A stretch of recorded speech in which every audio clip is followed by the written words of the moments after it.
Indonesia terus mengalami angka kenaikan kasus COVID-19, bahkan tercatat kasus positif COVID-19 hingga mencapai 3.000 per hari kemarin. Apa dampak dari varian baru COVID-19 ini ataukah memang prokes yang semakin melonggar? Untuk membahasnya lebih lanjut, sudah terhubung via Zoom Heri Trianto selaku Ketua Bidang Komunikasi Satgas COVID-19. Selamat siang Pak Heri. Selamat siang Mbak Ellen, salam sehat. Ya Pak Heri, kita lihat kemarin kasus COVID-19 harian mencapai 3.000 kasus per hari. Apakah ini memang disebabkan oleh penyebaran subvarian baru COVID-19 Omicron XBB ataukah memang ini dikarenakan protokol kesehatan masyarakat yang sudah mulai longgar? Iya, rasanya ada dua sebab itu ya yang kemudian diindikasikan kenapa tingkat penularan meningkat, karena pada kenyataannya memang subvarian baru ya dari Omicron ini sudah ditemukan dan kemungkinan itu juga sudah menjangkiti sebagian saudara-saudara kita yang dites dan kemudian terbukti positif COVID-19. Kemudian apakah protokol kesehatan yang melonggar juga berkontribusi? Rasanya itu juga ada hubungannya ketika kita melihat bagaimana masyarakat secara perlahan disiplinnya kendor. Tetapi sebagaimana disampaikan oleh Menteri Kesehatan tadi, kita cukup beruntung, cukup konservatif, di mana sebenarnya mayoritas masyarakat Indonesia ini masih cukup disiplin dalam menjaga protokol kesehatan. Jika dibandingkan misalnya di Singapura atau di Amerika Serikat atau negara-negara lain yang jauh lebih percaya diri, merasa bahwa pandemi ini telah mendekati titik akhir.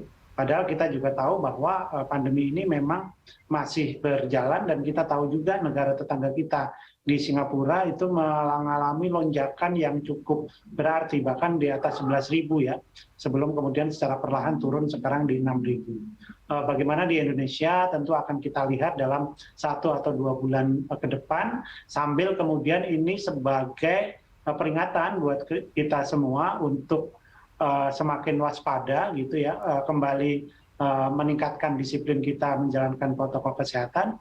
Kemudian yang kedua, bagi mereka yang belum booster untuk secepatnya mendatangi pusat-pusat vaksin untuk mendapatkan dosis penguat ya.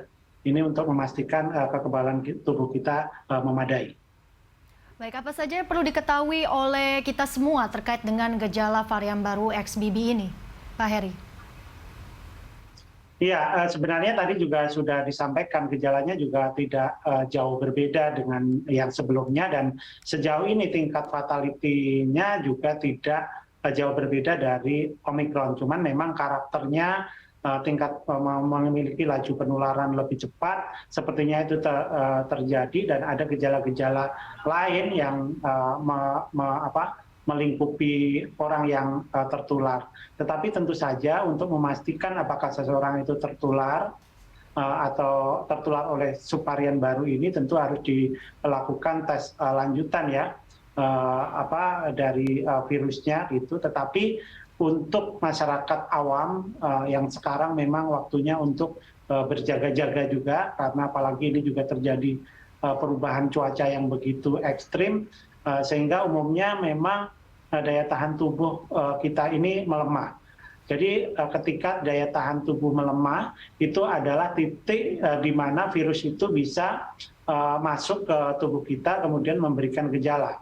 Karena kalau sepanjang stamina kita fit, makan cukup, tidur cukup, olahraga cukup, dan kita sudah divaksin booster dan memiliki imunitas yang cukup, maka sebenarnya kita relatif kebal terhadap penularan virus ini. Baik, tadi disebutkan akan dilakukan tes lanjutan. Kemudian apa saja langkah-langkah lainnya yang mungkin akan dilakukan oleh pemerintah dalam menghadapi varian baru ini, Pak Heri? Iya, tentu saja kita sudah mengalami beberapa kali lonjakan kasus ya, kasus puncak Omicron, dan sekarang ini sebenarnya kita berada pada level strolling ya, penularan yang cukup rendah dalam waktu cukup lama, tetapi beberapa hari terakhir itu terjadi eskalasi kenaikan kasus yang memang kemudian dicurigai adalah berkembangnya subvarian baru. Karena kita tahu juga di beberapa negara sekarang juga mengalami lonjakan, tetapi memang tingkat fatality-nya cukup terkendali. Jadi masyarakat sebenarnya tidak jauh beda tipsnya untuk terhindar dari varian baru ini, yaitu mendisiplinkan protokol kesehatan dan memastikan bahwa sudah menjalani vaksinasi booster. Kita tahu saat ini baru kurang dari 70 juta masyarakat yang sudah menjalani booster. Padahal yang divaksin sebenarnya sudah menjangkau 200 juta lebih dari populasi kita. Jadi bagaimana kita sekarang adalah memberikan perlindungan tambahan kepada masyarakat dengan mempercepat vaksinasi booster ini menjangkau lebih banyak lagi populasi di Indonesia.